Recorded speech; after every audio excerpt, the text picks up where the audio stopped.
You're not close to your miracle only when everything is calm and peaceful. Sometimes it's the opposite, when it's chaotic, when you're tempted to panic, live afraid. That means your miracle is on the way. Right now, we're dealing with this virus. We could live worried. What if I can't go to work? What about my finances? I'm afraid I'm gonna get sick. I'm worried about my children. Come back to a place of peace. Yes, there's uncertainty. We don't know what the future holds, but we do know who holds the future. God is still on the throne. You can't see it, but He's holding up walls of water. He's keeping you from evil and harm. He's sustaining you in the famine. He's bringing healing and wholeness. He's protecting, providing, favoring. You're in the middle of a miracle. Sometimes God will put an enemy in your life to keep you stirred up. He'll allow critics, doubters, discouragers, even some haters. So when you feel tired and think you want to give up, you'll keep pressing forward, shaking it off, not because you feel like it, but because you don't want to give your enemies the joy of seeing you defeated. Not out of spite, not out of pride. God uses the negative to keep us stirred up. There is no worse feeling than that of invisibility. You know, when you are doing your very best and it goes unrecognized, it makes it kind of harder to want to keep doing it. And when you feel unseen, especially by the people whose attention and approval you crave the most, it can create a compulsion in your life to start doing things that are not even really consistent with your character in order to receive from people a confirmation that can be taken away just as easily as it was given. You are the company that you keep. Meaning, your circle of friends is an indication of who you actually are, who you are becoming. You show me your friends and I'll show you your future. Because it's just true. The people you surround yourself with are shaping your future. Someone say, check your circle. It's important who you are aligning yourself with. Walk with the wise and become wise. For a companion of fools suffers harm. That's good news. If you lack wisdom today, get around people that are wise. But look what the second part says. It says literally that a companion of fools suffers harm. Have you ever considered the reason why you're always hurt is because all of your friends are fools? Don't be fooled by all that fake love. Don't be fooled by their phony smiles, their hugs, their I love yous. Snakes in the grass slithering. You hear them coming a mile away. I can smell them, I can sniff them, I can see them, I can taste them. Some of you get blinded by them. Your so-called friends, your so-called homies, your so-called partners, your so-called girls. They there for you when everything's great. They're there for you when you balling. They're there for you when you rolling. They're there for when you got money. They're excited, girl, we gonna do this, man, bro, where we going tonight? Sad story is that when you up, they all riding with you. When you down, ain't nobody in the car with you. If you're a person where all your friends come to you with their problems, that's because they see something in you. You're more balanced and stable. But you got to remember this old saying. If you're the smartest person in your group, you need a new group.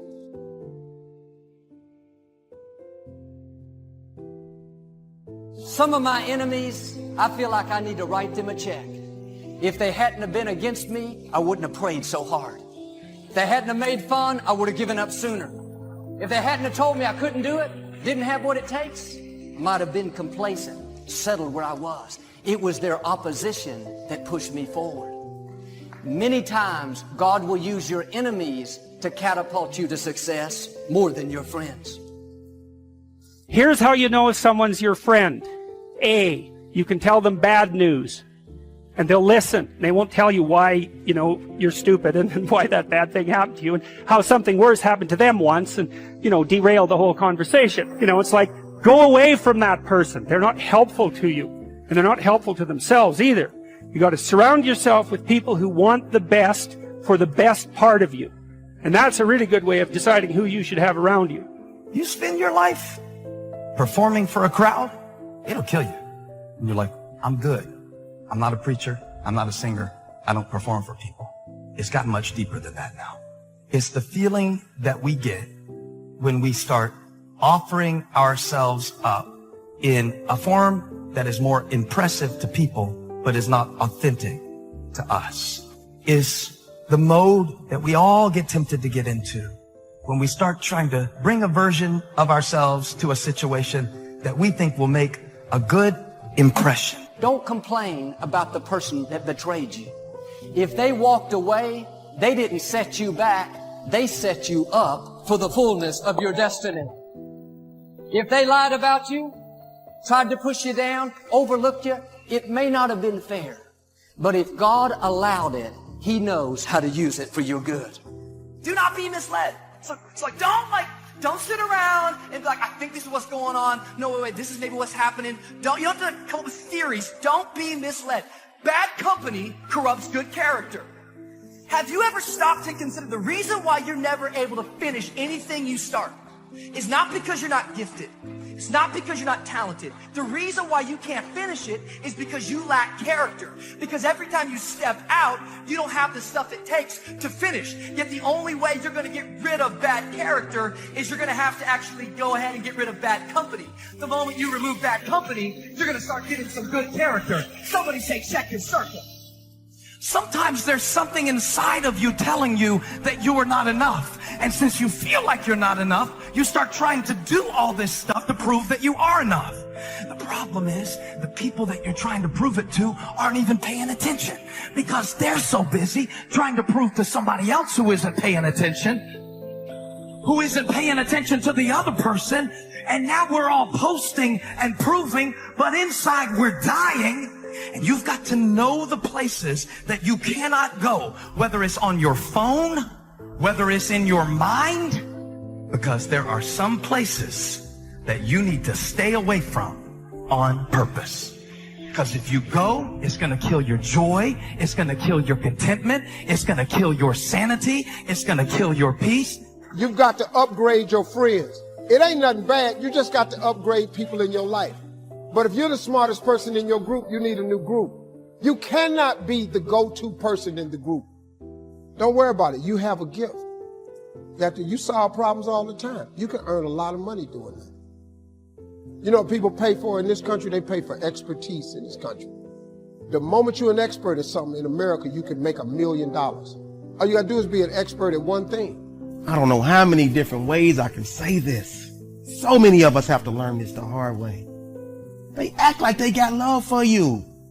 Have your friends, have your family, have your relationships. But make sure you pay close attention to the circle, to your company that you keep. Because when you need them the most, I promise you, they will turn your back on you. You need to find you a group of friends. And you need to know in your heart of hearts that if you down, they gonna pull you up. And if they down, you gonna pull them up. That person that's holding you back, that person that's bringing you down, that person is you. Are you gonna say you wanna do something, do it for 2 weeks and then quit like you did last year, like you did the year before last? You say you wanna lose weight, get in shape, get your business off the ground, and then turn around and party, get lit, drink alcohol, eat like crap, and continue to live below who you were created to be? Comfort zone is dangerous. When you're comfortable, you are at most danger. You should never feel comfortable. You should be happy and dissatisfied. Anybody ever tell you, hey, look, you know what? Just be satisfied with what you got. Don't believe him. Get him away from you. Never be satisfied with what you got. Because the attempt to get more makes you into something better. All the time. You should double your business. Triple it. Make a declaration to yourself. Declare all out war that you're going to get out of this rut. Decide today that you will no longer tolerate losing. You are going to be a winner. I don't negotiate with myself. I don't go, oh, wait, I'm not ready, or let me count to 10, or maybe I'll do it tomorrow. There's none of that shit with me. I say do. I'm not here to discuss this with my mind. And when I say jump, you jump. Because when you get your blood pushing, when you push beyond what's comfortable, it develops this determination inside you, this sense of will. And when you do that regularly, you're going to have a different world. Be the hero of your own movie. If your life was a movie and it started now, what would the hero of your life's movie do right now? Do that. Do those things. Write down your goals. Write down...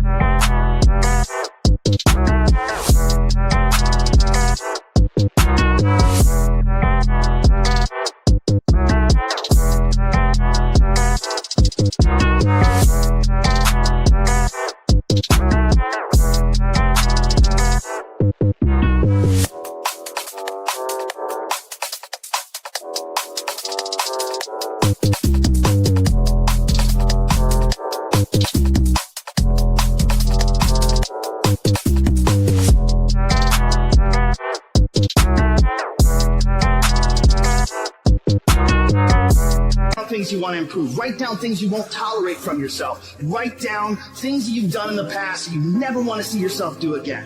And go forth from here as the hero of your own movie.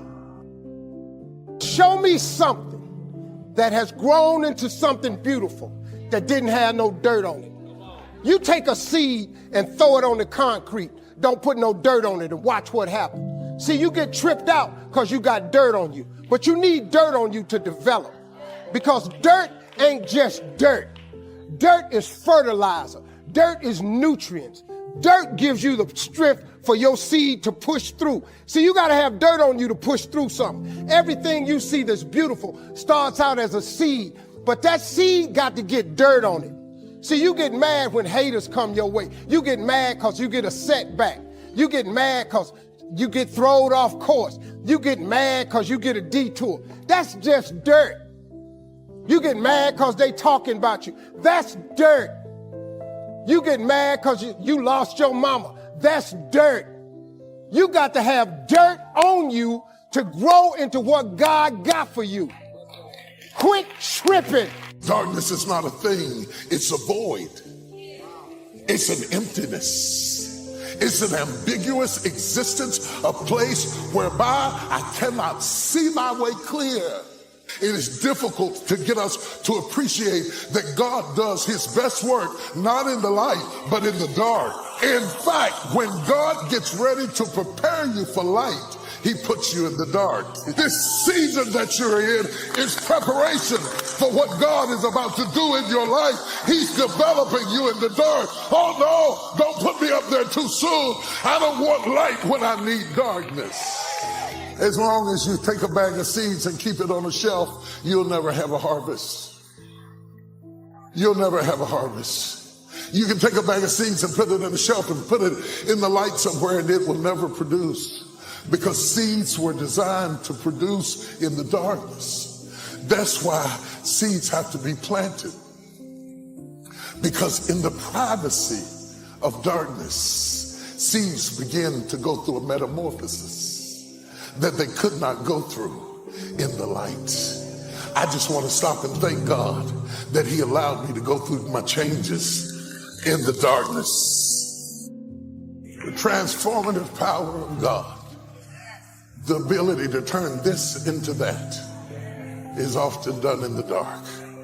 Oh, it's often done in the dark. It was dark, but it wasn't over.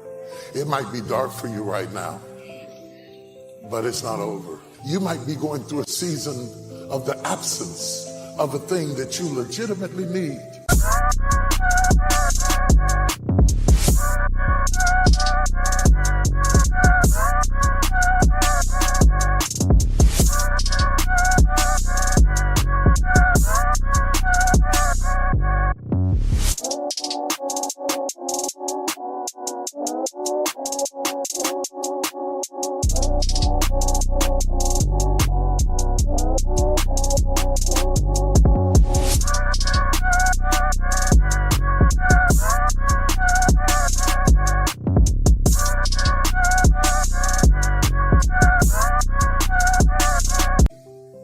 But it ain't over.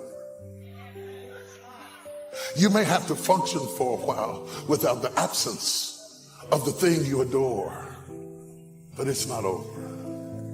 You might have to go up without what your neighbors have, but it's not over. Sometimes you have to go through something to really get your insight, to find out who you really are. to find out what you really got, to find out that you're tougher than you thought you were, to find out that you can do more than you thought you could do. If I look around me, I see circumstances. If I look in me, I see hope. So sometimes in order to really get your focus, you have to shut down your eyesight. If you've been looking at some things that's been discouraging you, shut your eyes to what you see. The power that's going to deliver you is coming from the inside. Don't be discouraged by the dark. The dark doesn't mean nothing has changed. The dark is not a sign that God is not working, that He didn't hear your prayer. Thoughts will tell you, you would have seen something by now. You would feel a little better. One of those companies would have called you back. That addiction wouldn't be this strong. You have to walk by faith and not by sight. If you walk by sight, you'll talk yourself out of it. Because 11:30 at night doesn't look any different than midnight. Everything you can see, feel, touch, smell looks just the same. There's no evidence that it's a new day. But the psalmist said, the moment you pray, the tide of the battle turns. You can't see it, but when you prayed, you left the PM and you came into AM. It's a new day. You may not be able to see any sign of it. That's okay. Victory begins in the dark. And we all go through these times where we don't think it's going to work out. Seasons where nothing is changing.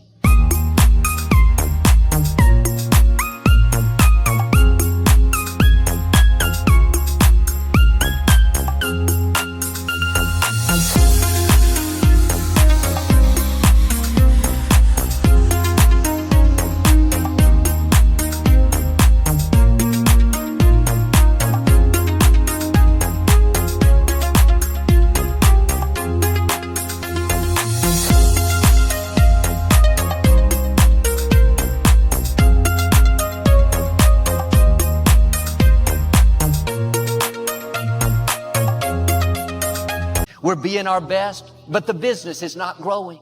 We're standing in faith, but our health is not improving. It's tempting to think that God has forgotten about us. We're always going to have this obstacle. The fact is, light is on the way.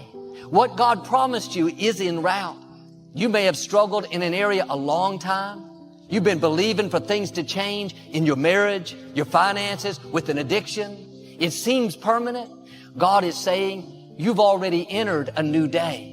You've already passed midnight. You can't see it yet, but victory is on the way. Now, instead of complaining about the dark, have a new perspective. The dark means the sun is on the way up. The promise is about to come forth. Who can stop the sun from rising each morning? Who can keep light from breaking forth over the horizon? All the forces of darkness cannot stop what God has ordained for you. They cannot keep what He promised from coming to pass. In the face of that darkness, when you don't see any light, get in agreement with God. Father, thank you that it's a new day. It may be still dark out, but I don't go by what I see. I go by what I know. And I know that I've passed midnight. That means my healing is coming. My breakthrough is coming. My abundance is coming. My victory is coming. When you realize God starts with darkness to bring about new things in our life, then you won't get discouraged by the darkness. You'll thank Him in the middle of the darkness. You'll praise Him despite what's trying to stop you. God won't let you get in a problem that He can't bring you out of. If that difficulty was going to stop your destiny, God wouldn't have allowed it. It may seem too big for you. You could never overcome it, but it's not too big for our God. He already has the solution. That trouble can't keep you from your purpose. That setback in your finances, the anxiety, the depression is not permanent. It may be dark now. You've had some bad breaks, or you brought trouble on yourself. You think you're stuck? No, get ready. God is not through with you. What He ordained for your life will come to pass. That difficulty is a setup for Him to show out in your life.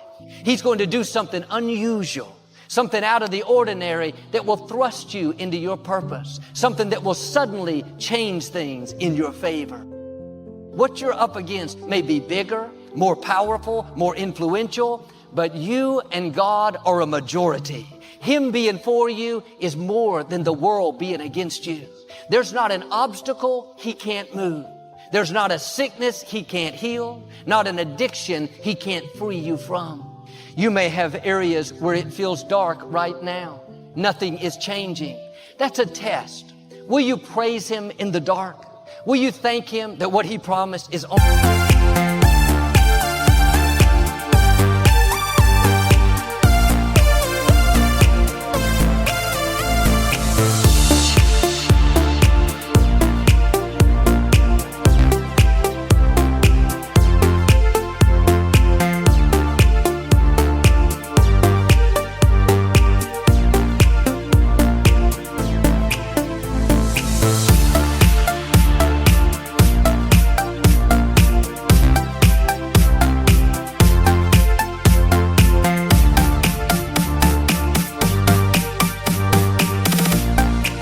Way? Will you talk like it's going to turn around? Believe that healing is coming, even though the medical report isn't improving? Don't go by what you feel. Your feelings don't always tell you the truth. Your emotions will try to convince you that it's never going to work out. Your mind will tell you all the reasons it's not going to happen. Look how big those obstacles are. Walk by faith. Father, thank you that I've come into my midnight, that it's a new day. It may still be dark out, but I know you start the day in the dark. I know that means light is on the way. Keep a song of praise in your heart. Well, Joel, I've been doing this a long time. I don't understand why nothing is changing. God's timing is not our timing. Keep doing the right thing. You're in a new day. You pass midnight. It may be 3 in the morning. You have a few more hours, so to speak, before the sun comes up. I've learned the longer it's taking, the better it's going to be. God is getting you prepared for the blessing He's already prepared for you. And when it's taking a long time, that's because the blessing is bigger than you can handle right now. He's getting you stronger, more mature, more confident. He's getting other people that are involved in place. He's doing a work in them. Don't be discouraged because it's been dark a long time. That's a sign God is about to do something that you've never seen. It's going to be bigger, more rewarding, more fulfilling than you've ever imagined. Now keep praising Him in the dark. Keep being good to other people in the dark. Giving, serving. When you do that, suddenly doors are going to open. Suddenly you're going to come into opportunity, the right people, healing, breakthroughs. It's going to catapult you ahead.